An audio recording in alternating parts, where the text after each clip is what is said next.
Classic shit show. Hey, when Compton comes, I wanted to tell her, did you know that Beth Ann Orton sat in that seat before you?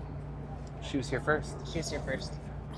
So, first thing I want to hear from you is your full name and the team you're racing for. Beth Ann Orton, racing for Team S&M CX, Stalwart Cycle Repair. Fantastic. Yep. So, we've been doing interviews with a wide range of riders in the professional men and professional women's categories. Obviously, you're here to race the 2018 Cyclocross National Championships. So I want to talk a little bit about the race tomorrow. And then also we want to talk about contemporary cyclocross, like modern cyclocross. So you've been racing, I mean, it's been a decade. You've been racing for... Nah, I'm just old. I've been racing for a decade. I started racing when I started racing casually, locally, when I was in my late 20s, and then really started UCI races when I was 30, and I'm 36 now, so it hasn't been that long, but yeah. So you've been racing, when was your first cross race? Probably 2008.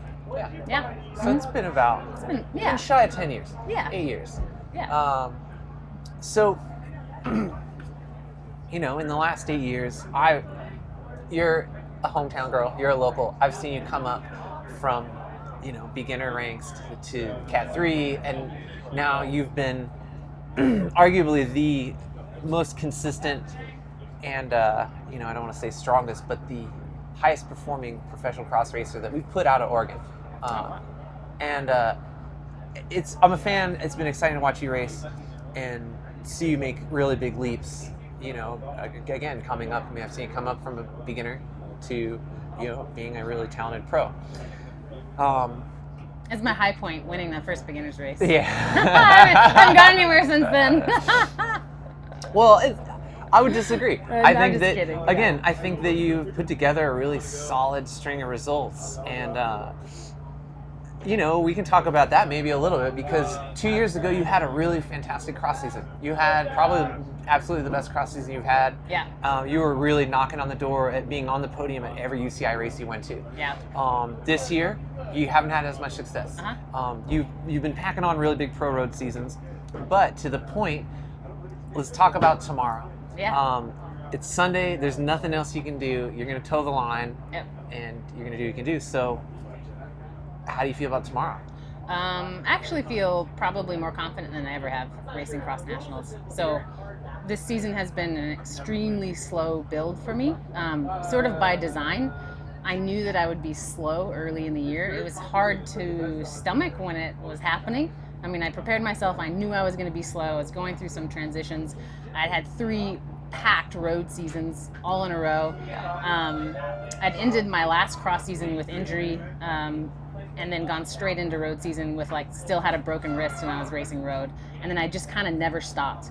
And so I started racing road last year, and this time of year in Australia. This time last year I was in Australia racing TDU and Cadell's race, and so I didn't really get a break going into cross season like I wanted to, and I knew I'd be slow, but then I was really, really slow, and I just didn't.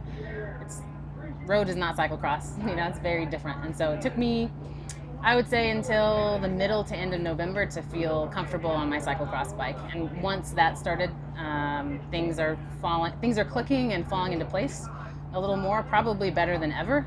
Doesn't look like it on paper, but I know it, I can feel it, and I'm just enjoying it and being relaxed, and so I'm kind of excited for tomorrow.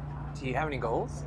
No, I don't have any specific goals, at least not that I would share, but my goals are race specific, lap specific, having a complete race. I want to have just a complete and focused race and make sure I can get stuck in the moment and leave it. I want to be absolutely destroyed. I want to do the alpine flop at the end. I want to put every ounce of energy I have into tomorrow's race. Good. Every single ounce of energy. Yeah, and that's the goal. Give me a second. Fix this just a second. Tilt it down. Uh-oh. So, Okay.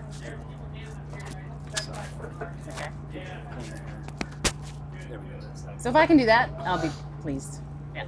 It's a great way to approach an event like Nationals where you're not one of the favorites to win the race. No. And you're here to perform, and you can say do the best you can. Go out there and do the best you can, but I think I appreciate you're more methodical and tactical approach to it, because that's the best recipe for success. Yeah. You know. So with that said, talking about the race on Sunday, there's 3 favorites to win the race. Really, we've interviewed a lot of people. We've been interviewing some really young riders and some older veterans and some media, and you know, a lot of people are saying it's going to be Katie versus Katie, and then don't rule Ellen out. So, who's your favorite? Who's your favorite to win the pro women's race tomorrow? I think it's a very powerful course. So, I mean, I honestly think it's going to be a hell of a race. I think the men's and the women's, but the women's race, I think it's up in the air, to be honest. It's a super powerful course, but you're kind of on the knife edge of air the whole time because it is full tilt. So you bury your front wheel in one spot, you take that off camber a little too fast, and you are 10 to 20 seconds back. Any time you lose on this course is going to take a lot of energy to make back up. Not to say that you can't, but it is it's really fast. So I think whoever can be the most present, race the most carefully and consistently, and lay down the most power is going to cross the line first. I don't know who that is, but fair enough. We'll see. All right. Yeah. And then the other thing we're talking about is contemporary cyclocross, like modern cyclocross. So, you know, taking a step back and looking at it at the macro scale, you know, you're still relatively new to cross. I mean, it hasn't been a decade even that you've been racing cross, and you've progressed steadily. You know, you aren't this fluke, huge natural talent that just showed up and started winning UCI races. You know, you've progressed for the last 7-8 years, and you've seen a lot of changes. So what do you think about it? And we can be specific, you know, like women's pro cyclocross. Like, you know, what do you see? What do you like and what do you not like? Or, you know, how do you feel about modern cyclocross? I don't think there are any changes not to like. It is certainly faster. Like, beginning of this season, I thought, because, you know, I hadn't raced in 2 years, I hadn't done any UCI races in 2 years, and I thought, am I that much slower, or is it just a lot faster? And I honestly think just the level of racing is just notched up every single year. Everybody's getting better. People are becoming cross specialists. You know, you see that in Elle Anderson and Katie, Ellen. You know, people are racing on the road, but it's really to support their cyclocross season, and they are cyclocross specialists, and that makes it a lot harder. I mean, I've always been someone who came to the sport late, wanted to do it all, tried to do it all, have had to be real with myself and learn that I can't do it all. I can do double seasons okay, but you can't be the best at any one discipline if that's what you want to do. Yeah. So that's reality. Yep. It's hard to do double seasons. It's hard to race for full road season, do a good full cross season. But exposure is better. I think there's better press coverage. Publications like Ella have been really wonderful for press coverage for cross, and you know, it's getting there. So where do you see your future? Do you see in the next 1, 2, 3 years, are you going to focus on cross? Are you going to go back to the road? I'm going to have a very short road season this year. I have some personal goals, really concrete personal goals for time trial, but I'm going to end my road season very early. So first or second week of July, and then rebuild for cyclocross. So, so I've got, you know, one more full season ahead of me, and then I'm going to take it from there. Yeah. So, yeah, we'll see. Sweet. Mm-hmm. Thank you for the very diplomatic and informative interview. You're I don't welcome. know, anything else? That's pretty good. Yeah. Cool. Thank you guys. This is cool. So I didn't know you're interviewing all these folks. This is awesome. Yeah.